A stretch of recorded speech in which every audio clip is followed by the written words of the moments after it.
Okay, hi everyone. We're ready to start now. So, hi, I'm Sarah Perks. My pronouns are she and her, and I'm wearing a white shirt at the moment, a shoulder bob of red-brown hair, but it does change color regularly.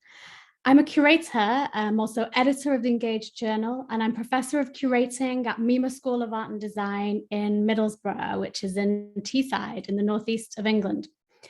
Okay, so I specialize in something called relational strategy when it comes to curating. So I work with people, not objects. But this is a subject that's really important to my research, to my work, to my curating, but also to me personally.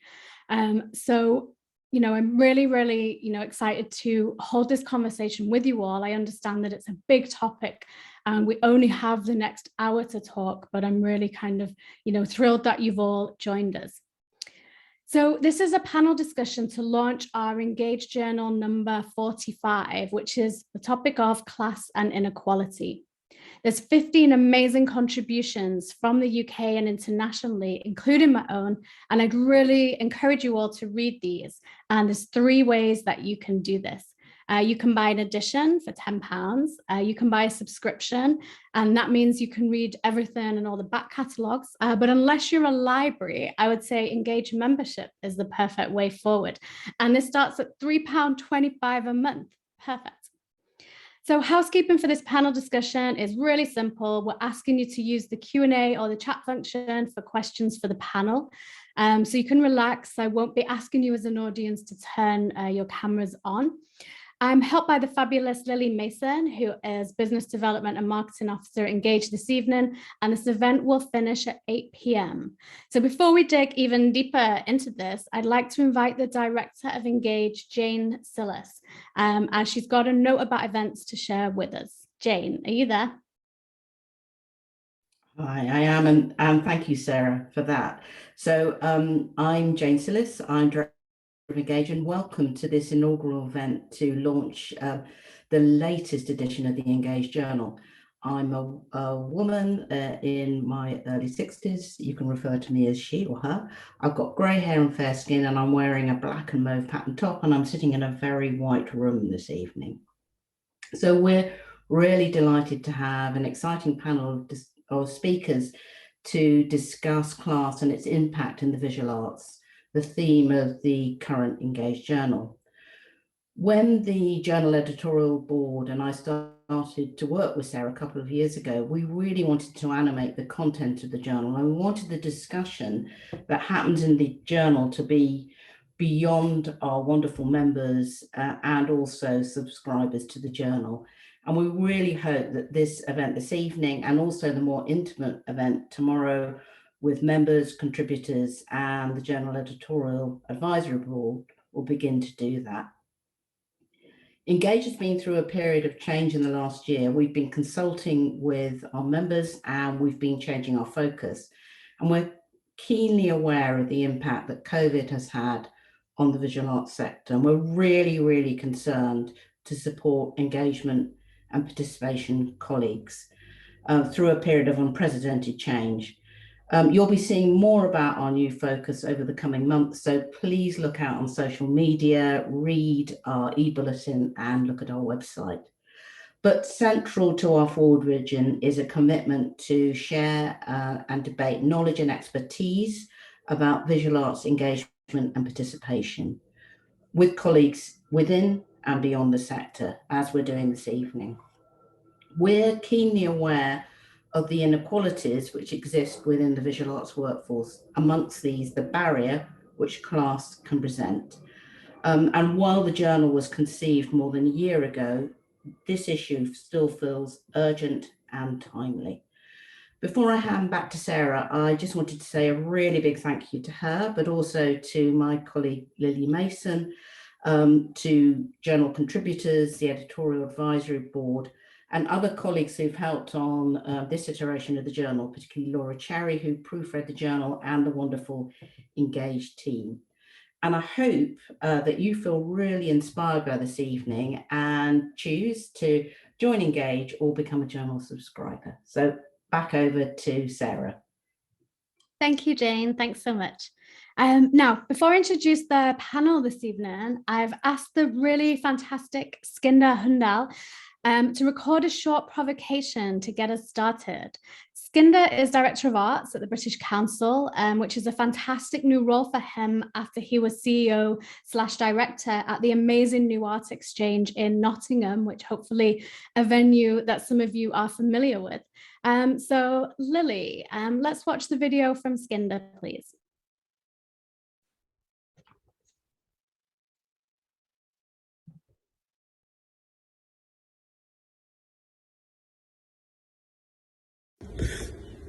Thank you, Professor Sarah Perks, for this opportunity to give you a provocation of sorts.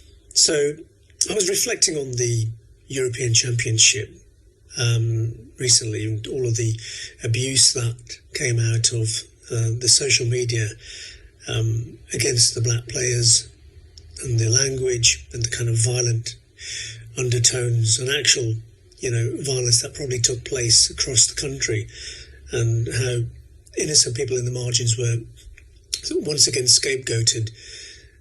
This is an unacceptable state of affairs. We'll all agree to that.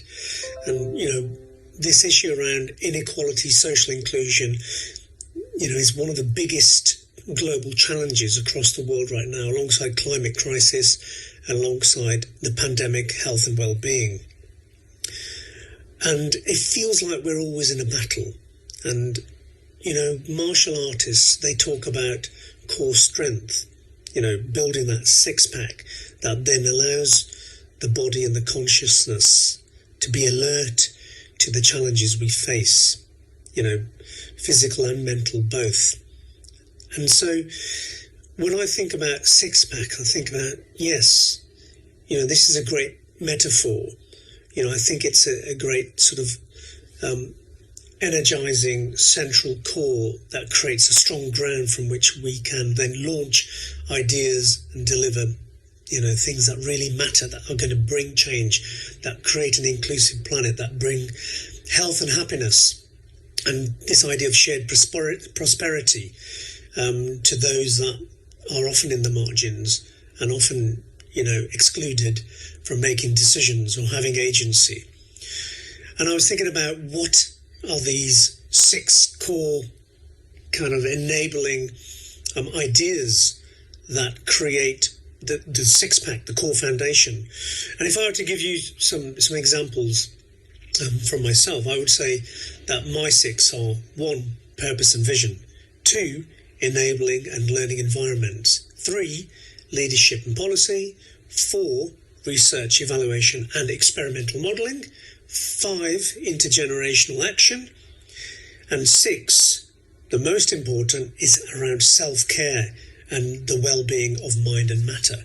My question to you all is, what are your core six-pack conditions that enable the change we need to see to create this new braver truth and fertile ground that eradicates inequality and allows for a strengthened, socially inclusive world and a planet that survives the next 10 years?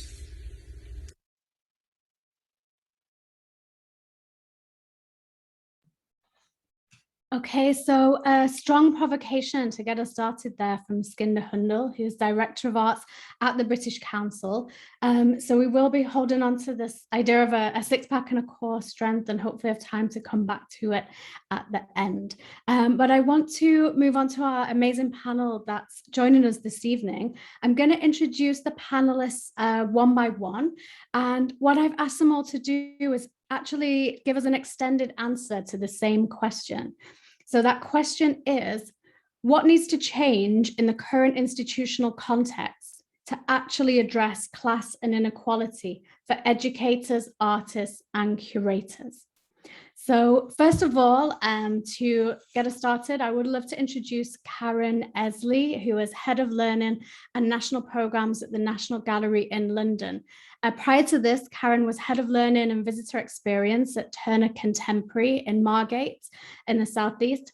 and has many, many years experience in gallery education. So Karen, thank you for joining us. And what needs to change? Thanks so much, Sarah, and thanks to Engage for inviting me as well.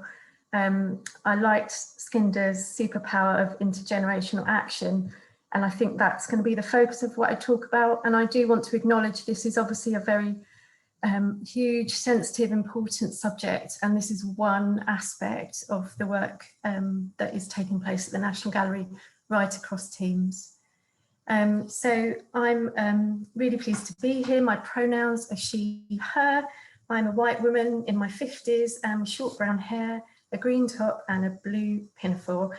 And as Sarah says, I'm Head of Learning and National Programmes at the National Gallery. So I start with a quote. Class is a conversation that hovers nervously in any modern democracy. It's often intangible in contemporary society, yet we know it's there.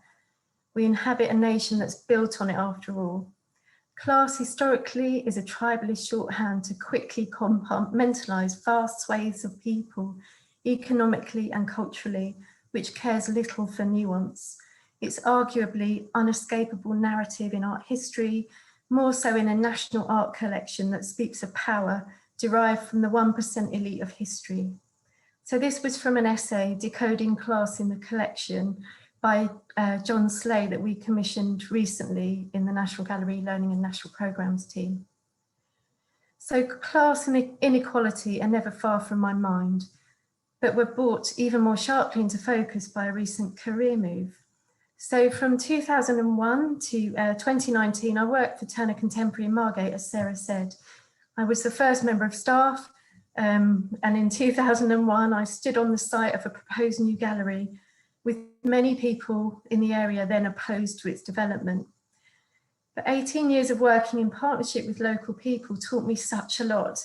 And I'm really proud to say that one of the programs I led supported children and young people's leadership, enabling them to make positive change through the arts and influence and inspire others.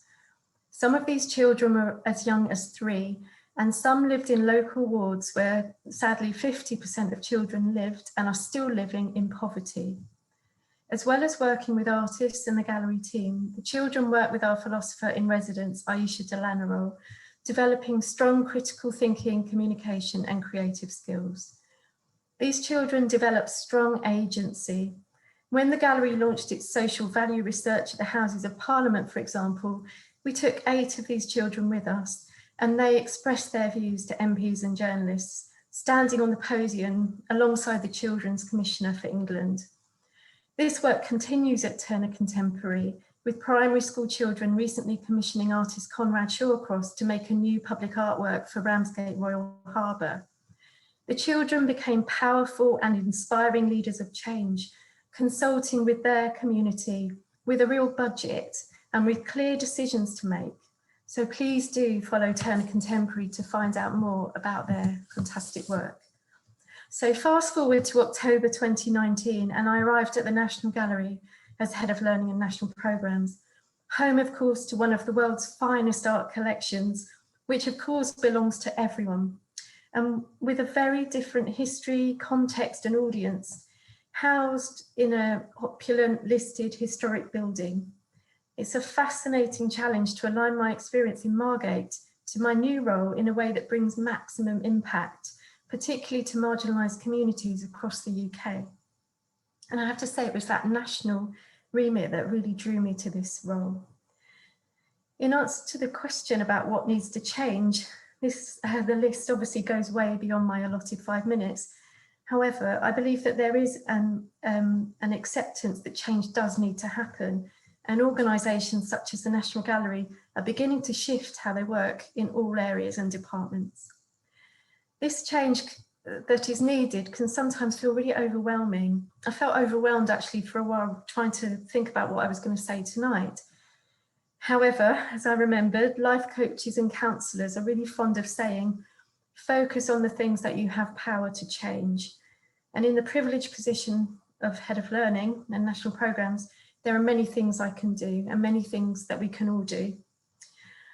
I'm going to take the last few minutes I have to explore one of 3 key objectives in a new learning strategy, which I've recently written, which I believe will have impact over the longer term. And that objective is that we will create a national learning service, supporting children and young people across the UK to lead positive change through art and culture for themselves and for others.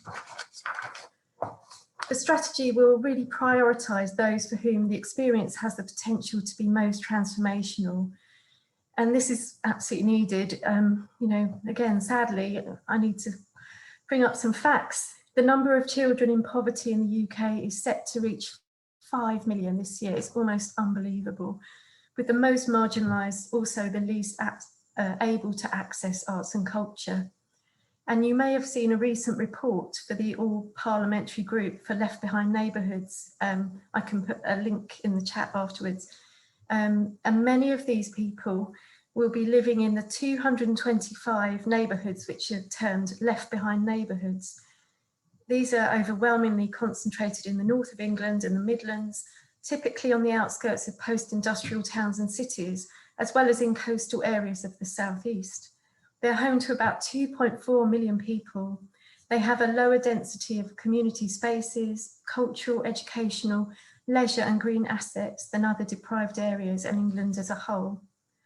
So some of you may have grown up in areas such as these, although research, really important research from organisations including Arts Emergency, shows that if you did, you are sadly in the minority in the arts sector. If you'd like an inspiring but terrifying insight into how it feels to grow up in poverty, I recommend Kerry Hudson's book, Lowborn, Growing Up, Getting Away and Returning to Britain's Poorest Towns. She asks, when every day of your life you've been told you have nothing of value to offer, that you are worth nothing to society, can you ever escape that sense of being lowborn, no matter how far you've come? And sadly, research confirms this to be true. In fact, in the UK and many of the countries in the world, children generally are not listened to or able to contribute to society. The more marginalised you are, the less likely you are to be seen as having value. Every country that signed up to the Convention for Children's Rights has to supply data which is compiled into the Kids' Rights Index. Currently the UK, and this is shocking if you haven't heard, is 169th out of 182 countries. And that's only in part, but in part because children have little power to participate in society or to affect decisions that have an impact on them. Not a single country scores the maximum on this indicator. Traditional societal attitudes towards children are one of the major causes of this situation. And this is of course at odds with research cited by a passionate advocate of arts education, the late Sir Ken Robinson, that shows that children, and actually the youngest children, even more so, are the most advanced divergent thinkers in society. So think of all the ideas and talent that we're currently disregarding. So by working in partnership with other museums and galleries to create a national learning service, supporting children and young people across the UK to lead positive change through art and culture for themselves and others, we'll be really clear about the impact we aim to have. We'll trust children, and trust is really key here, and young people to help us create resources and deliver events to inspire their peers and networks across the country. Through the arts, and particularly painting collections, we'll support the growth of their cultural capital, their oracy skills, their critical thinking and communication skills, and their agency. We're at the beginning of this journey at the National Gallery, with the learning team recently receiving the beginnings of training in philosophy for children and oracy training from the Hugh Hall Centre for Effective Spoken Communication at the University of Cambridge. We're working really hard to establish an evaluation framework to measure our impact over the next 5 years. And we're shifting our mindset. So instead of developing programs for children and young people, we'll develop programs with children and young people and enable them to inspire others. There's real urgency and many things that need to be done immediately in this area, but this project, I'm in it for the long game. My hope is that in time, many more children, when asked how they're feeling, just like a pupil who was overheard after a day at Turner Contemporary will reply that they're feeling fierce and philosophical.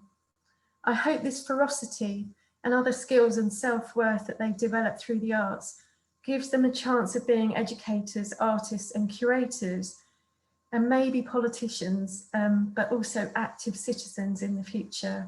We certainly need them. Thank you very much. Thank you, Karen. Thank you so much for that. And I'm delighted to introduce our second panelist, who is Amani Mitha, who is a curator, speaker, and writer. She has curated several exhibitions, both nationally and internationally, and more recently worked as studio coordinator with the world-famous sculptor Anish Kapoor. Mitha's research addresses contemporary societal issues of our time around diaspora, identity, culture, and politics. So Amani, are you there? Perfect. Hi, welcome. Thank you so much for joining us. And Amani, what needs to change? I'd just like to start by saying hello, everybody. And I'd like to extend my thanks once again to you, Sarah, and everybody at Engage. And of course, the previous publications that we've just heard from Skinder and Karen. So I'll just start by quickly saying my name's Amani and I'm a South Asian woman who lives in Manchester. I go by the pronouns she, her, and I have brownish hair with, some would say, blonde highlights, and I'm wearing a cornflower blue shirt. So now onto my provocation. So I think class itself holds a monopoly of domination, which affects all communities, but this disparity is largely noticeable within marginalised communities. A notable example is the Kashmiri community within the UK. This is evidenced by an anonymous British Kashmiri-based artist who has 20 years experience in this field. Their research speaks to questions beyond class, but also how they are seen within the South Asian community themselves. With a lot of detachment from the community, many have left to feel how the white working class have felt over the last 100 years. This often results in problems relating to spatial power, post-colonial sensibilities, and the agenda relating to equality, diversity, and inclusion. Much of this has been stemmed from growing economic differences, redefining notions of austerity in the art world, and the growing norm of an elite private privilege in one sector. There has, however, in recent years been a real push by governments, public, private galleries, and higher education to change the context surrounding class inequality through agendas such as levelling up. Such agendas have tried to democratise those from rural areas, commonly working class areas, to produce some sort of equity within the arts. Although agendas such as these have been welcomed, the problem still prevails. Take the example of the contemporary art market. It is predominantly driven by the investment of artworks for the super rich, which therefore becomes dependent on super rich cultures, thus affecting the capacity of art acting as a form of public good. I think first and foremost, what needs to change is the accessibility to the arts. There has been continuous declining social mobility into the cultural sphere. Historically, policymakers have attempted to readdress the balance through specific audience-focused policies, such as breaking barriers. These policy initiatives have been brought on by Arts Council England to try and make art more equitable. Higher educational establishments have attempted to educate people from less privileged backgrounds. This is the case through specific scholarships, such as the First Generation Scholarship Programme, which is available at Manchester Metropolitan University. This is all laudable. However, there is a genuine disconnect between the class system and white superiority within esteemed institutions. Class in recent years has been seen as a white problem, with many Conservative MPs stating that white working class are less privileged than people of colour due to terms such as white privilege. These kind of rhetorics fuel culture wars, thus preventing real change within the class system and further affecting marginalised and oppressed groups. This is also common with outreach programmes, with a lot of inequality aimed at children or community outreach. Although this can be seen as a good way to instrument structural change, when you dissect the nuances of class inequality, it's clear to see this again seems to be quite a saturated response rather than active steps to fundamental change. There has been continuous emphasis on school interventions, and with that does come some accessibility, but once more, we negate the problems surrounding distributive inequalities. There is still this marginalised gap between those who suffer from class inequality and/or oppressed groups, and the systemic problems that continue this cyclical problem of power. We are starting to witness an intersectional relationship between forms of inequality. This is something that I believe is crucial to combating class discrimination, but I do think the interplay can be seen as disingenuous when not done correctly. Currently, I do believe this is the case because it will always be a catch-22 when government officials directly implicate the serious causes we are trying to correct. With race, ethnicity, and global power relations at the forefront of the arts sector and institutions, there is a real dichotomy between what institutions want to do and what they can do. If you look at Tate, for example, Francis Morris has openly stated that their institutions are not representative of the boroughs they are situated in, nor are they representative of the communities they are trying to address. Whilst intersectionality should be at the forefront when it comes to addressing class struggles, we must also respect that these are individual problems that cannot be resolved with a unilateral approach. This is clearly the case right now. Marginalised groups in times of oppression end up becoming even more marginalised because people become very conservative under conditions of risk or practice. To be able to bridge the gap for both white and marginalised communities, the discourse needs to change. Instead of conflating class inequality to diversity agendas, there needs to be an understanding that class affects all, regardless of identity. I think a lot of problems that have occurred when it comes to change in the institutional sector is the misconception that pushes for diversity are the same as levelling up. There is a clear push for intersectionality. However, I think this sometimes adds to the problem because it is largely delinked from the root cause. It ends up furthering derailing difficulties between economic and class struggles to social struggles, which leads to tokenistic agendas that are largely unfruitful when it comes to clear systematic change. This is definitely the case when you look at identity politics. It's simply a way to redefine the narrative rather than looking at the matter at hand, class. Thank you. Thank you, Amani. Thank you. That's great. Okay, and on to our third panelist, who is Ken Taylor, lead cultural producer North for the British Library. As a writer and creative producer, he has a particular interest in culture, community, class, and place. So thank you for joining us, Ken. And what needs to change? Oh, thank you, Sarah, and thank you also to Amani and Karen for your really inspiring and engaging thoughts on this subject as well. As Sarah mentioned, I'm Ken. I'm a middle-aged white man with reddish blonde hair. I have glasses and a beard, and I'm wearing a white shirt. My pronouns are he, him, his. I'll now make a start on my particular view of some of the key things that I think we need to think about in relation to this topic. So we'll start with saying that class and socioeconomic diversity are now being taken seriously again in considerations of the cultural sector, and this is what has brought us here today. This new focus has come as part of wider social, economic and political changes. But for pushing this issue in our sector specifically, I do think we need to credit people and projects like Kit the Wall, Museum as Muck, The Panic Report, Arts Emergency, Jerwood Bridge Toolkit, the authors of Culture is Bad for You, amongst many others. Action by people like this and projects like this has given us the language and tools to once again discuss, analyse, critique, and through that change things. And this re-emergence, and I think it's important that it is a re-emergence of class as a topic, stands in stark contrast to when I entered this sector around 15 years ago, when to raise issues in relation to class was to often attract derision.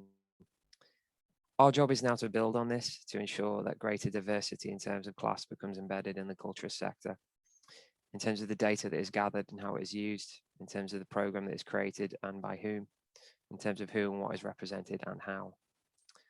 Goals for class diversity need to be set and implemented by organisations and funders as part of wider intersectional considerations of how to make the cultural sector, its outputs and its workforce more representative of society at large. We have the tools and language now, let's implement them.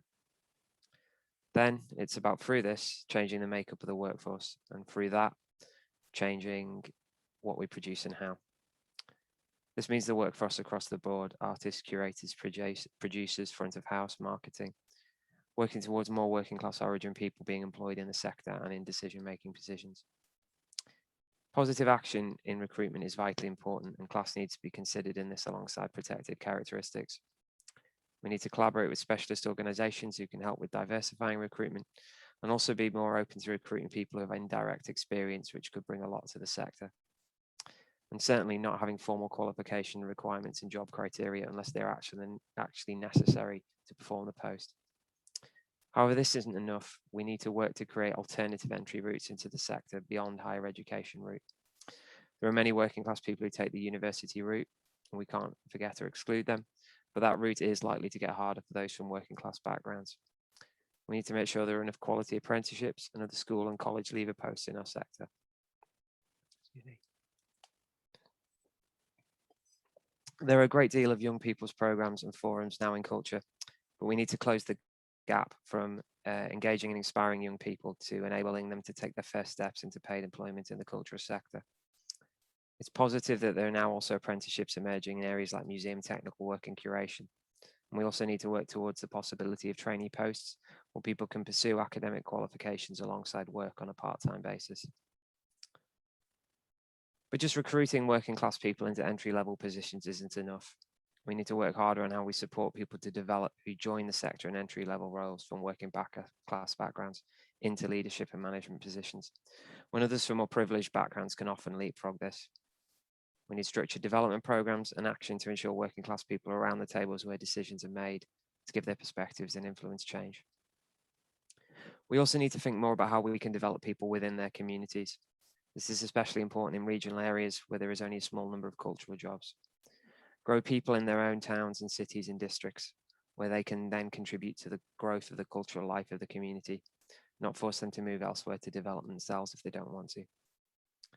The sector needs to respect more community knowledge and experience as much as global networked experience, and how this can be important in terms of understanding audiences and making programming decisions. We need to move this toward a constant cycle of renewing the cultural sector in terms of diverse recruitment, not just short-term programs that only create short-term change or help a handful of people. Most fundamentally, as we change and diversify our workforce, we also need to rethink more fundamentally how we do cultural production. I think the more people who enter the sector from diverse backgrounds, this will happen more to an extent. But after everything we've gone through in recent years, we cannot be complacent, and what we put on, what we collect, what we commission needs to change more. I use the phrase cultural production as I think this cuts across all forms of culture and media as the walls between different forms break down and what is considered the work of cultural organisations shifts. I work in a library. During COVID-19, we became a broadcaster. Theatres are delivering youth enterprise and adult learning, and there are many more examples. Breaking down these often artificial barriers between types of cultural project and organisation, I think will allow for a greater variety and diversity of programming that more people can be part of. We need to create spaces where different forms of knowledge and experience can respect and acknowledge each other and find crossover.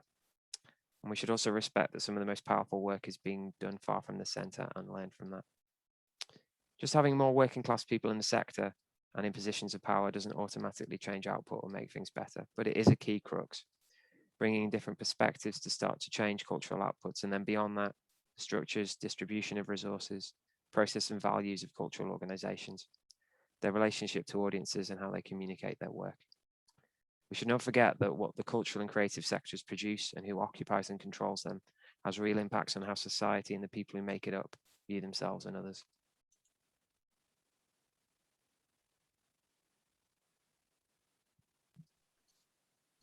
Okay, thank you so much, Ken. And thank you to all three of our panelists for really rising to the challenge of my very big question there. So I'd like to invite Amani and Karen back on video, please. And I would also like to ask the attendees, anybody listening, to drop your questions into the chat or Q&A, and we'll try and get them in. Okay. I'm still thinking about those children at Turner Contemporary, Karen, that you said described themselves as fierce and philosophical. I'm also thinking, as a sector, are we really, bringing down these walls? How aware are we? Are we really embodying a kind of fierce and philosophical approach, or are we just asking others to? So, Karen, let's start with you. How aware do you think we are of our positions, and we really up for this challenge, if you like? It's interesting thinking about Skinder's provocation and our superpowers, and you know, I don't want to appear sort of disingenuous, but sometimes when I've got to do things and put myself in a position that, you know, I feel like I need to summon up some courage. But working with those children and young people in Margate was incredibly helpful. And I read something earlier about sort of leaning into the community that supports you. And I felt like I could be courageous because of those kids and the anger of sort of injustice that actually where you're born, you know, intelligence doesn't care where you're born, but you'll be sort of denied all sorts of other things potentially because of where you're born. And society is a lot less rich for ignoring the talent. I mean, all that talent, there's probably answers to all sorts of our problems in those people that are being marginalised and ignored. So I think, yeah, those kids can give you incredible ferocity, and you know, they are the most divergent thinkers we have in society. They're brave, they're funny, they consult with people, they're altruistic. And very briefly, one thing that stood out in my mind in one of the projects at Turner Contemporary, we took the children to the district council to talk about ideas for change they had for the town. And the children, it was a Paul Hamlin funded project, and some of the children were really concerned about homeless people in Margate. They wanted to create these, to redo some of the seaside shelters, and they wanted to put cushions in the shelters, and they spoke to councillors and officers about it. And they said, actually, we spend our time thinking about how we can remove homeless people from the town. And the children looked shocked. And then you could see that reflected back in the councillors. Actually, that didn't sound actually that a great thing to say. So actually, those children and their bravery and courage and incredible playfulness can make adults be their best selves and help us question our own values and decisions. So we need to be more ferocious on behalf of and with those communities, and that is where the change will come from. And Ken, what do you think? You know, are these walls really coming down, or is there a lot of, you know, talking from your experience, what's actually happening? I think there is change, you know, and change is always happening within culture, regardless of the kind of wider circumstances. I think people, because, you know, we have had 10 years of or more of austerity now, things are much more exposed is the way they are.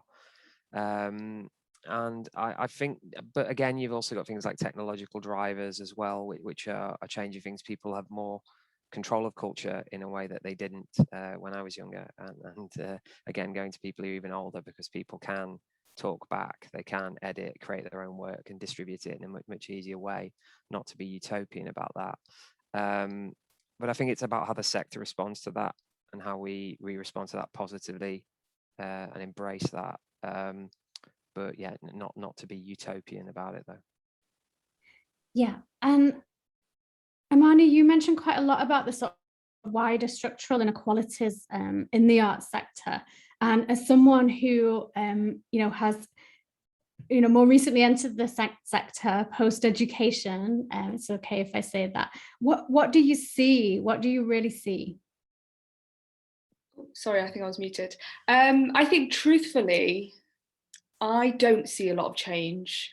So I am currently doing the second year of my master's, and I'm focusing on my dissertation, and I'm starting to talk about kind of like these structural inequalities, and I'm looking at a lot of cultural policies initiatives and reading kind of Naseem Khan's text from the 70s and what she's posed, you know, to Arts Council and to the public as to what she wants to change. And then obviously that's followed on by Rashid Areen, and then with Blair's government, there's another like real drive for these conversations. And then you look at it now and I feel like it's almost plateaued. You know, we were at such a good point, and I think it's difficult because the drive is definitely there, but it's being crossed in and woven in with so many different things that I think you kind of lose the tenacity of one particular thing that we want to focus on. I was speaking to someone in the field, and they were saying with the 2010 Race and Equality Act, was almost like 5 steps forward, 100 steps back, you know, that these were individual problems that had their own causes. And prior to the 2010 Race and Equality Act, although the intent was right, by grouping them together, you kind of lost the individuality of each cause. So these structural problems that have been woven through and how we address them, you can now say that you're addressing class if you're also looking at diversity agendas. So it's really difficult to try and, I think, comprehend how we can facilitate change when we do focus on this kind of like notion of intersectionality. So I think for me, as I am relatively new in this field and kind of like trying to get all my research together, I do feel as though it's very much kind of stuck in the same conversation that we've been having for the past 30 or so years. Yeah, it's really interesting because I actually more recently have been uncovering some reports from the 90s that were no longer in circulation, and they did feel surprisingly the same as a lot of rhetoric now, and it's really, really interesting to do a kind of historical perspective as well. And also, I think, you know, in some ways there's, you know, everything is happening at the same time, and there's a lot of, you know, progression, there's a lot of really interesting things taking place. It's, you know, it's hard to see it as a sort of linear development. There's actually lots of little movements, and, you know, we hope that they are going in a progressive direction, but there's lots happening. But also when we meet terms like EDI coming in, equality, diversity and inclusion, it does seem a very convenient way, doesn't it, to kind of lump a lot of things together. And so how we make sense of that and how we apply these phrases and initiatives, I think, is really important. Thinking about workers within the sector, we've got a great question here from Felida Shaw, and she says she is really aware of how much some workers in this sector, whatever their background, are supported in kind and sometimes in cash by family members. So, for example, partners, parents, siblings, and friends who understand, value, and in some cases envy what they were doing. So it's a kind of hidden subsidy. Do you have any thoughts on this? So this is specifically about the support for workers and how some might, you know, have independent means, if you like. Amani, let's stay with you on this one. Is it something that you have experience of? You know, sorry, I'm just reading the question, so at the same time, so I can just fully comprehend it. You know, to be honest, I haven't actually experienced this, truthfully, but I think, okay, I do think that's a tricky one, actually. It's a really great question. I don't know whether is it fair to call it a hidden subsidy? I don't know whether I would go as far as to call it that. I think sometimes with the reality of what we're faced with and how it's not feasible to maybe support yourself in any other way possible, then this might be the necessary cause. Because, you know, only recently you saw how with COVID and the government released those very ironic posters about how people in the arts should change their field because they're not going to make any money. And obviously the ironic thing was who created the posters. It was a graphic designer, you know, it was a painter, it was a ballerina. All of the things that they're telling you not to do, they are quite ideally putting it on an A4 sheet of paper saying, don't do this, but this is what you can do. And a lot of people had to come out and say that they did support themselves through other means, and they had to get that financial aid because it isn't feasible. It's not about just getting subsidies through other people. It's also about, you know, keeping afloat and being able to still keep that passion going and kind of your drive. And sometimes it doesn't work out for people, and then that's why they end up giving up. So I think it's a lot more nuanced than just right and wrong. And I really don't think I've answered your question here, but I'd like to think I've given it a shot. Yeah, totally. And Ken, I guess it's about opportunities, isn't it, in some ways, that it's, you know, there's situations that are easier. I was the last year of being able to go to university funded by the local council, and actually, you know, I got the fees paid and also support, like a bursary to study. And I, you know, I wouldn't have done it without that, and I wouldn't be sat here without that. Ken, what's your thoughts on this kind of, opportunities and how we can, ensure that it isn't, that this sector is not just for people that can maybe afford to go to university, who can afford to put themselves forward for unpaid internships, for example? Yeah, I think that is a really important factor. And similarly, I mean, maintenance grants had ended when I went to university, but there were still fees were written off for people in my background, and there were supplementary grants, which have subsequently ended. And indeed, yeah, without those, I don't think it'd have been able to go. And of course, fees when they were much lower than they are. And so be aware of that and the challenge of that. And that's why I've always, and again, having started an entry level position on a gallery, had the perspective that not only, do we need to create those sorts of posts for equality, that actually for many posts, it is a good way of training people to become senior leaders. It is a good way to start. And I think that's sort of talking about the previous topic. That's one of the challenges. I think we are getting better, again, only marginally from the position we are, which is that not many working class origin people do work in the cultural sector, in terms of creating some of these entry level posts. But it really is important that the development is there and the support is there, because indeed people who are fortunate in the situation where they can do lots of paid internships, etc., can often leapfrog those kind of entry level positions into management, because they've been able to get internships and different types of experience. So it is really important. And the other thing I'd say to that was my point about also in the regions, and just the sheer limited access to jobs, and ensuring that enough people who know communities, who are from communities, are getting those positions to be part of the workforce to create culture for them. Yeah. And Annie Davies says here, what Imani says about the way that work done years ago gets emptied out or misremembered in the present.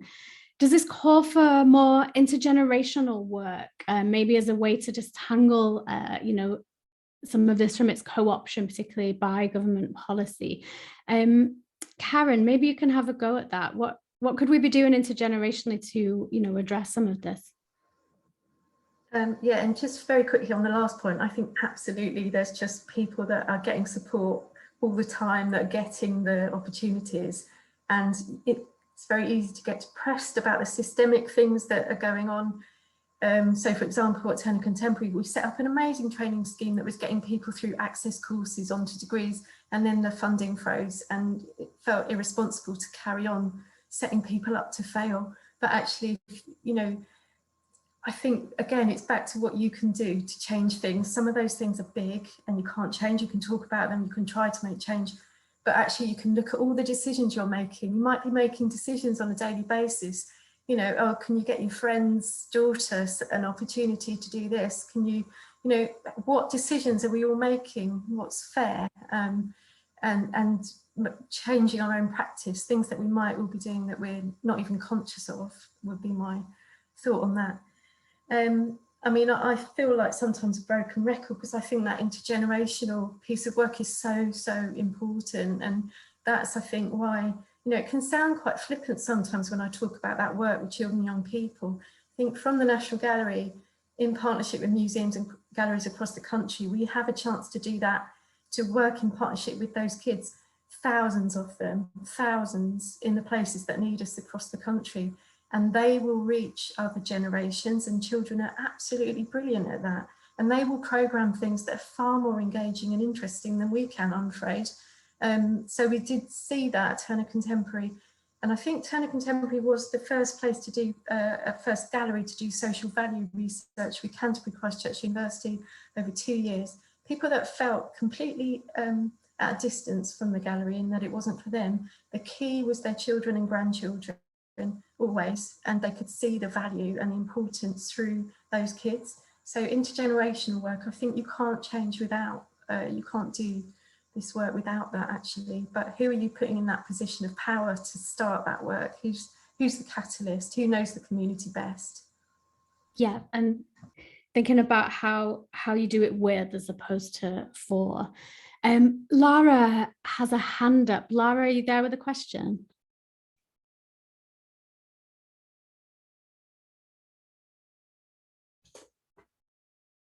No, no, the hand. Oh, hand down.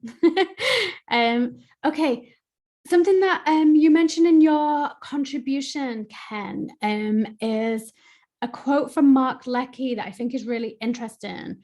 It's, "This is the world I belong to now, but at one point I belonged to another intelligence."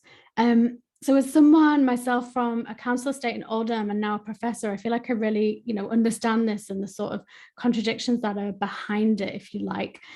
Are there really different forms of knowledge and experience when we're talking about art, culture, and creativity across social class? Ken, do you want to pick this up first? Sure. Yeah, and it's a quote I really like from I think Mark Leckey was being interviewed about an artwork which was literally based on a motorway overpass, which was quite near where I grew up and went to school, which was quite amusing to see replicated in Tate. And very moving and also quite funny as well. And I think there was a kind of to me, reading that, there was a kind of a wit to that as well, which I think might not have been apparent to everyone, in terms of what happens if you're from an artist from working class background and someone gives you lots of money and you can do something like build a motorway underpass that you used to sit under. But I think that summed up a lot for me in terms of the way we talk to this. And it was something I was trying to hint upon when I was talking earlier. Like any form of discipline or trade, we have our own technical language. That's not unique to the arts, but by any means. And then there are reasons for that. And obviously all the learning philosophy that we build on.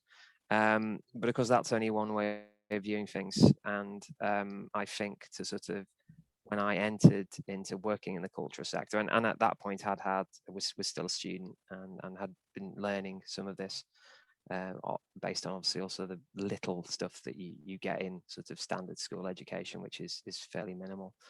And of course, I don't want to dismiss all that because I really wanted to learn it and it's really powerful. And if you don't give people the language and tools of the systems that exist and control culture, then you are putting people at disadvantage because they exist and you can't ignore them.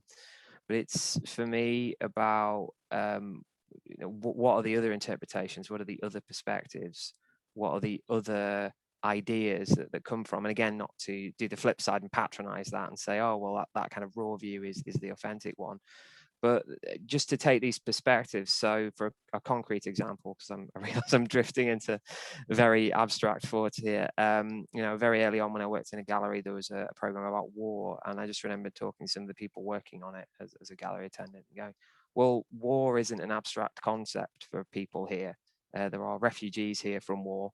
And there are also people from working class backgrounds who are, sent over as squaddies. War is a very real concept.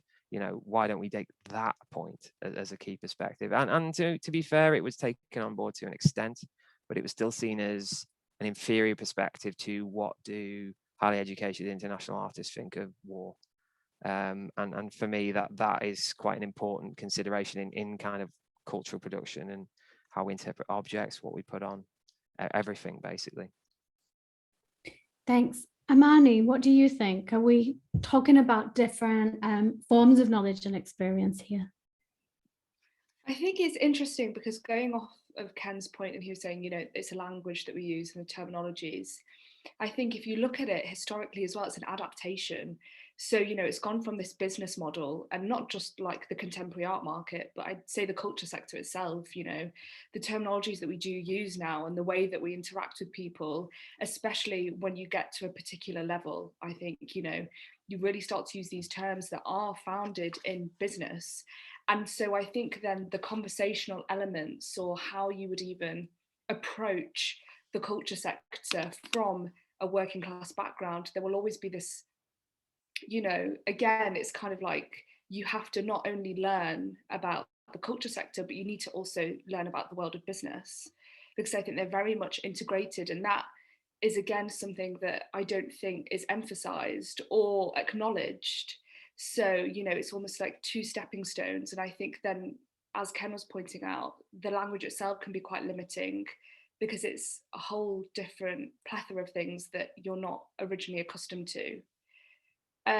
So yeah, I think there's a lot that has to be done to make it more accessible and approachable. And it touches a little bit on a comment here from Judith Stewart, who's talking about the fact that the sector has bought into this idea of social mobility, or it's also called meritocracy in a lot of the various reports on class. And so this idea that we have to escape our working class backgrounds in some way.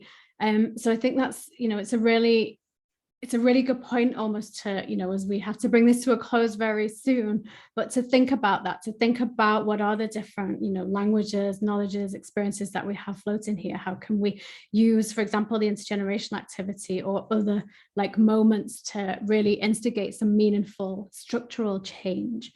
I'm going to ask you all a final question. Do you have a future vision? So if you spent any time talking to me, I really like this idea of we have to try and, see what we want to achieve and have that vision if we're going to get there. Do you have a future vision of equality and social class that you want to see? Karen. Wow, it's a big question. I think it alludes to the last point. The scary thing at the moment is that people are sort of moving further apart from each other. There's more division, and I mean, you could also say there is more coming together in some sections, but actually we're all being sort of fueled into being terrified about the other and other communities. And actually, when you actually work with a whole array of people and you come together as sort of equals, that's my utopian vision. That actually, that sort of, whatever your background, whether it is academic or whether it's lived experience, actually there is something magical that happens when people come together. And if we can learn to have proper conversations that use a language that, a common language, and we might need help and techniques to help people come together. The Panic report says taste.